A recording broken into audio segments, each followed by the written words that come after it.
नमस्कार दोस्तों, मैं हूं नवीन पाटीदार और आप देख रहे हैं voice of MP.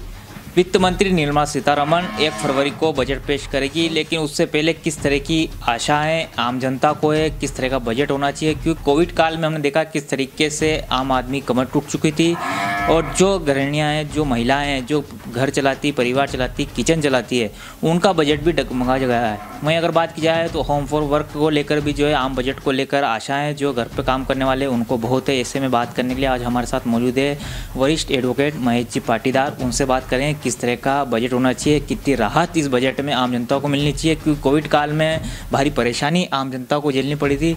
Mahesh ji, बात की जाए तो किस तरह का ये बजट होना चाहिए, कितनी राहत जो है आम जनता को मिलनी चाहिए? देखिए, भारत सरकार के बजट से आम जनता को भारी अपेक्षा रहती है। जनता को ये अपेक्षा रहती है कि भारत सरकार उनके दैनिक जीवन के कामों में इस प्रकार की मदद करेगा जिससे वो सुलभ अपनी ज़िंदगी को जी पाएंगे। लेकिन आपने देखा कि पिछले 5-7 सालों से जो बजट आ रहा है वो एक मैकेनिकल बजट आ रहा है, जिस बजट से आम जनता को फ़ायदे होने के बजाय नुकसान होता जा रहा है।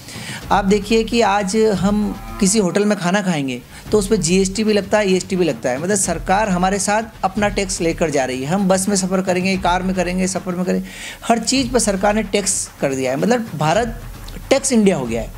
और जो युवा लोगों का भारत देश से पलायन कर जाने का जो बड़ा कारण है वो ये भारत सरकार की टैक्स की पद्धति है। इस टैक्स की पद्धति में व्यक्ति न प्रॉपर ढंग से इलाज करा पाता है, न प्रॉपर ढंग से जीवन यापन कर सकता है और न प्रॉपर ढंग से न्याय प्राप्त कर सकता है। महेश जी, अगर बात की जाए तो जिस तरह की युवाओं की आपने बात करी, साथ ही अगर बात किया है तो इस वक्त जिस तरीके से कोविड काल में सबकी व्यापार ठप हो चुके थे, होम फॉर वर्क कर रहे थे, तो घर पे जो बिजली, लाइट, इलेक्ट्रॉनिक की बिल जो है जो है काम करने वाले उसको देना पड़ रहा था, क्योंकि कंपनी के यहाँ काम करता था तो उसका जो है भुगतान कंपनी करती थी। लेकिन इसे लेकर भी जो आम जनता, आम युवाओं में इसकी आशा है कि कहीं ना कहीं इसमें भी जो है बजट में कहीं ना कहीं राहत मिलनी चाहिए। देखिए, भारत सरकार को युवाओं के लिए स्पेशली एक नया बजट बनाना चाहिए। उस बजट में भारत सरकार को जो नए उद्यम लगाते हैं उन लोगों के लिए अलग से रियायत की व्यवस्था करना चाहिए और उस प्रकार की रियायत हो जिससे व्यक्ति को बिजली का बिल, उसके खर्चे, उसके टैक्सेस वो सब कम लगे। बल्कि इसके विपरीत क्या होता है, जैसे किसी युवा आदमी ने उद्योग डाला तो उद्योग डालते ही उसके ईएसआई चालू हो जाता है, पीएफ चालू हो जाता है, कारखाना अधिनियम चालू हो जाता है। इस प्रकार के इतने सैकड़ों टैक्सेस लग जाते हैं कि वो व्यक्ति उन टैक्स की पूर्ति करते करते ही अपना धंधे में नुकसानी में चला जाता है। और भारत इसी वजह से उद्यम के क्षेत्र में चीन से कंपटीशन नहीं कर पा रहा है। आज चीन का जो हर व्यक्ति का उद्यम होता है, वहाँ का उत्पादन होता है, उसके मुकाबले हम लोग बहुत पीछे हैं। नया स्टार्टअप हमारे यहाँ हो नहीं सकता है। तो ये दशा है। जिसे आपने कोविड के नाम पे बताया, तो छोटे छोटे उद्योग प्रभावित हुए हैं। भारत सरकार का एक आया था कि हमने उद्योगों को और युवाओं को मदद की, लेकिन वो कागज़ पे, धरातल पे कहीं थी नहीं, लोगों को कहीं मदद नहीं दिखी। इसके बजाय सरकार को ये व्यवस्था करना चाहिए कि जो देश में अरबपति लोग हैं उनके लिए टैक्स की पद्धति अलग हो और आम जनता की टैक्स की पद्धति अलग हो।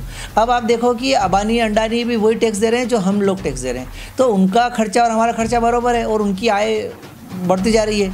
तो इस प्रकार का जो टैक्स का जो प्रोसेस है इंडिया में, भारत सरकार का जो टैक्स की पद्धति है वो बिल्कुल उपयुक्त नहीं है। नए सिरे से इसको नए परिप्रेक्ष्य में विचार किया जाना चाहिए। महेश जी, अगर बात करें तो कोविड काल में हेल्थ को लेकर जो है भारी आपने भी देखा किस तरीके से बीमारी को लेकर लोगों को देखा गया, लेकिन इसमें बात किया जाए इसमें किस तरीके टैक्स की राहत होनी चाहिए। अगर बात किया जाए तो बीमारी को लेकर जो जिस तरीके खर्चे हुए थे 4-5 लाख रुपए कोविड में, उसमें भी टैक्स फ्री होना चाहिए। इसी कुछ नियम निकलने चाहिए। देखिए, भारत सरकार की टैक्स की पद्धति बहुत ही विचित्र तरह की है और इसमें हेल्थ के बारे में आपने बहुत ही इंपॉर्टेंट बात बताई। तो आप ये देखिए कि भारत सरकार में जो लोग होते हैं, हम सब लोगों को इंश्योरेंस करवाना पड़ता है और हमारा इंश्योरेंस तब होता है जब हमारे को कोई डिसीज़ नहीं हो, और हमारा इंश्योरेंस तब होता है जब हम लोगों की एज 65 साल से ऊपर ना हो, तब नेशनल इंश्योरेंस या कंपनियां करती।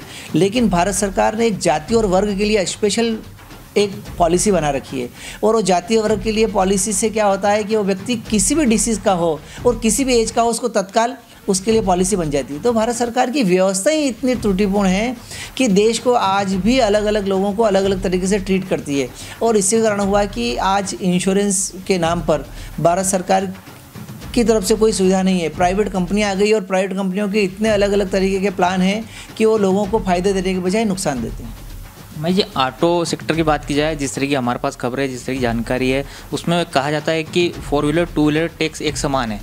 तो क्या मानते हैं कि 2 व्हीलर तो एक छोटा मध्यम वर्गीय परिवार वाला भी चलाता है, कार जो है बड़ा एक परिवार वाला चलाता है, तो क्या मानते हैं इसमें भी एक राहत होनी चाहिए? देखिए, आपने टैक्स के बारे में कहा, तो टैक्स तो पूरे ही भारत सरकार को इस टैक्स की पूरी पद्धति पर नए सिरे से विचार करना पड़ेगा। आपने 2 व्हीलर 4 व्हीलर कहा, मैं आपको बताता हूँ कि वाइन पर 12% GST लगता है और एजुकेशन पर 18% GST लगता है। मतलब आप पढ़ाई पर भारत सरकार का टैक्स ज़्यादा लग रहा है और दारू पर कम लग रहा है, तो ये पूरी पद्धति बिल्कुल गलत तरीके से जा रही है। आपने निश्चित कहा कि यदि सरकार 2 व्हीलर पर टैक्स को कम करेगी तो आम जो जनता है उसको फ़ायदा होगा, और सरकार का जो व्यू है वो कमाने पर नहीं होना चाहिए, वो जनता को फ़ायदा देने के ऊपर होना चाहिए। अभी पोजीशन ये हो गई कि सरकार कमाने पर चली गई और सरकार अपने फंड करने पर चली गई। आपने 2 दिन पहले रिपोर्ट देखी होगी, तो भाजपा, बसपा और कांग्रेस तीनों की पार्टियों का जो फंड आया है वो करोड़ों रुपए में उनकी खुद की प्रॉपर्टी का आ गया है। अब ये दशा ऐसी हो गई है कि हर लोग कमाने में चला गया है और सरकार भी कमाने में चली गई। महेश जी, अगर बात की जाए महंगाई की, बात की जाए महिलाओं की, बात की जाए जो किचन चलाती है उनकी बात की जाए, किस तरह की एक कोविड काल में कितनी बड़ी मार जो है इन महिलाओं को पड़ी? देखिए, कोविड की वजह से और सरकार की टैक्स की पद्धति से महिलाओं पर भारी असर पड़ा है। आप एक चीज़ याद रखिए कि भारत की आज़ादी की बुनियाद जो है नमक पर टैक्स लगने से हुई थी। गांधी ने कहा था कि नमक पर टैक्स नहीं लगना चाहिए और भारत देश की आज़ादी की बुनियाद ही रखी गई थी। और आज की पोजीशन क्या हो गई? आज जो सिलेंडर हमको 400 रुपये में मिलता था वो आज हमको 900 रुपये में मिल रहा है। जो आटा हमको कम रुपये में मिलता था वो आज ज़्यादा में मिल रहा है। तेल 250 रुपये का हो गया है। मतलब हर चीज़ की बढ़ती जा रही है। आज एक जो मीडियम मध्यम वर्गीय परिवार है उसकी आय सीमित है, उसको एक दुकान से काम करने का एक सीमित रुपया मिल रहा है, लेकिन उसे किचन का खर्चा बढ़ता जा रहा है और किचन के खर्चे का सबसे ज़्यादा प्रभाव महिलाओं पे पड़ता है। तो महिलाएं क्या करती है कि तेल खाने के बजाय बचाने पे लग जाती है, खाना खाने के बजाय कम उपयोग करने में लगती है और इसका प्रभाव जीवन यापन पर, हमारी हेल्थ पर और परिवारों पर पड़ रहा है और स्पेशली महिलाओं और बालिकाओं पर पड़ रहा है। तो ये थे वरिष्ठ एडवोकेट महेश जी पाटीदार, जिनसे हमने बात की इस तरीके का बजट होना चाहिए, किस तरह की बजट में राहत देनी चाहिए। साथ ही एक बड़ी बात उन्होंने कही कि जो बड़े उद्योगपति है उनसे भी वही टैक्स सरकार ले रही है, जो एक मध्यम वर्गीय छोटा व्यापारी उससे भी वही टैक्स ले रही है। ऐसे में जो इसमें टैक्स में एक बड़ा बदलाव होना चाहिए, एक नया टैक्स की जो है नियम और कानून बनाना चाहिए ताकि आम जनता को राहत मिले। यह था अब तक का अपडेट। इस तरह का अपडेट के लिए बने रहे हमारे साथ। जय हिंद, जय भारत।